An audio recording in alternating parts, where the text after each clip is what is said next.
Cartel leaders hold the highest influence in every coke cartel, controlling the whole coke trade, selecting territorial commanders, forging a coalition, and organizing high-profile executions.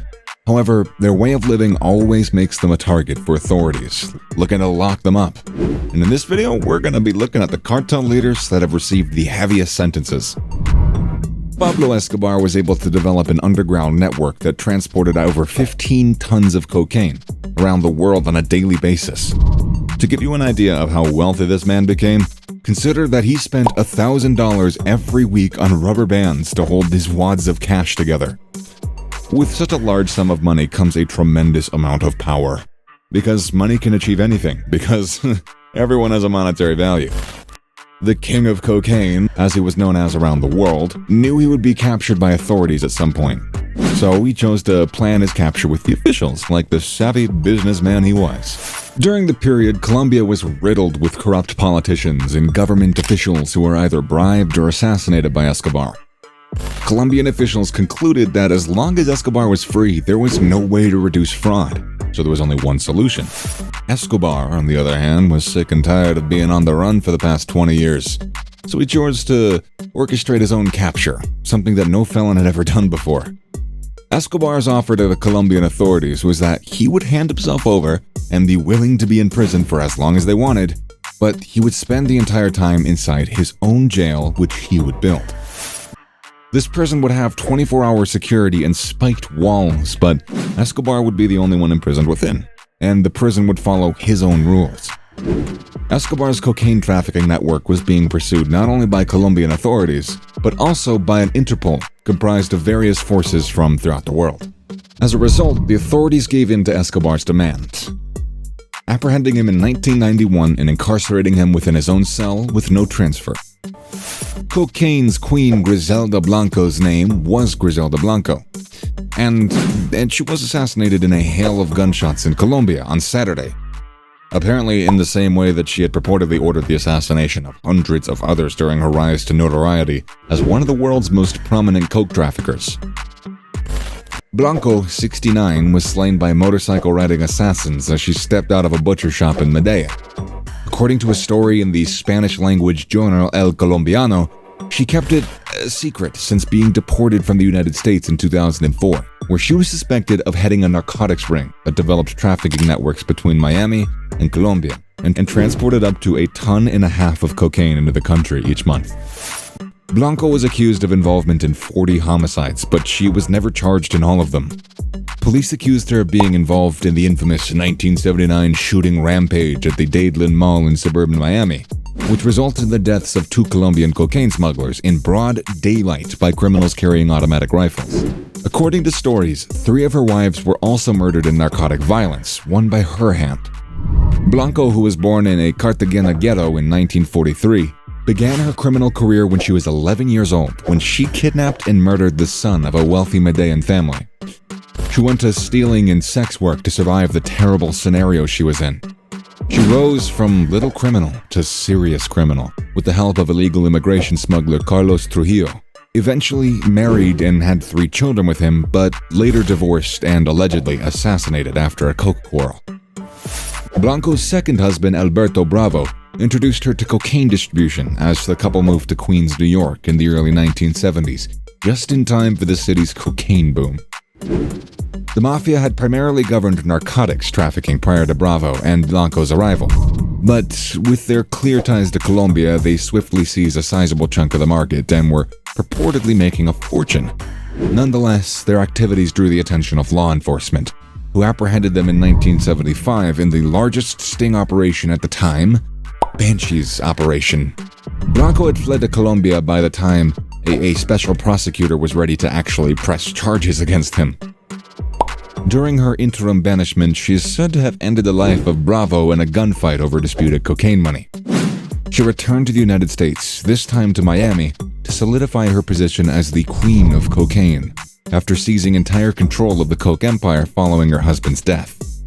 Blanco was convicted of narcotics charges and sentenced to 13 years in federal prison in 1985, before being moved to Florida to face murder accusations.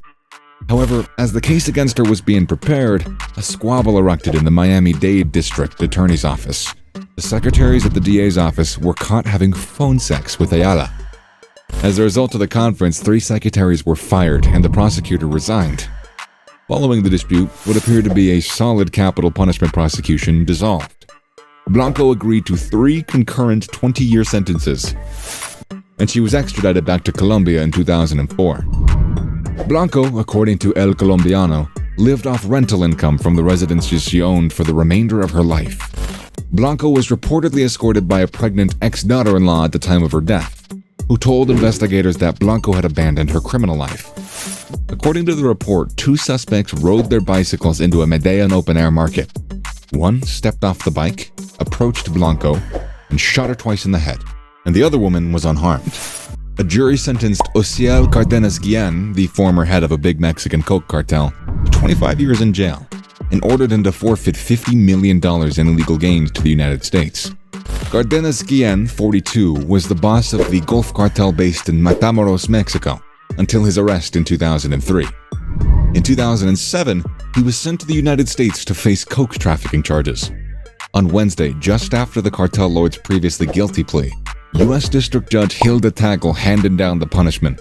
According to the FBI, the Gulf Cartel was responsible for tracking thousands of kilograms of cocaine and marijuana into the United States under Cardenas Guillen's supervision.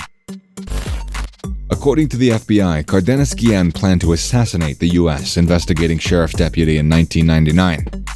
In another incident, he jeopardized the lives of 2 U.S. agents.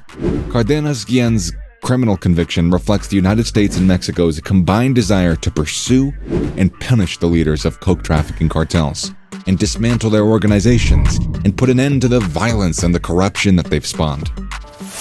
A Mexican judge sentenced the former leader of one of the country's most formidable coke cartels to 28 years in prison.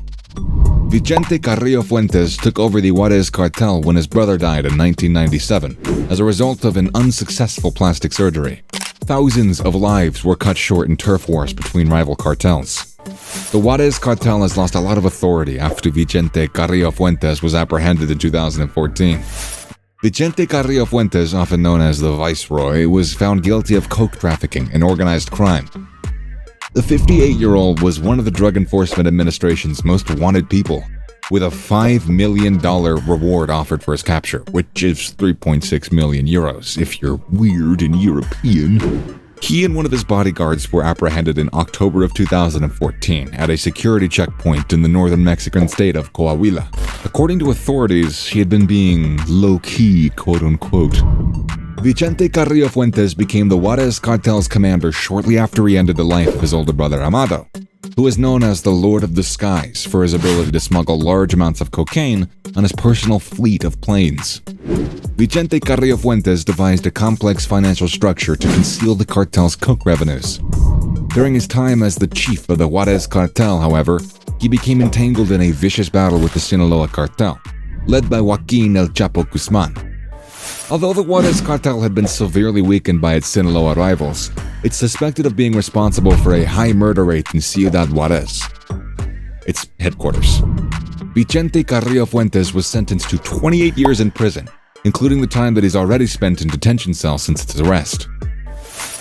Joaquin El Chapo Guzman, the Mexican cartel lord found guilty of managing a violent criminal network that sold tons of cocaine into the U.S. over 30 years, was sentenced to serve the remaining years in prison by a U.S. jury.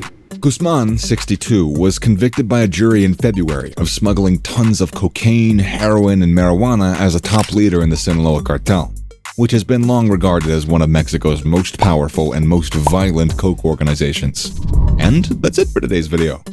Do like it, share it, and subscribe it, to our channel, and hit the bell icon to get notifications instantly when we add new videos in the future. Thanks for watching. Bye!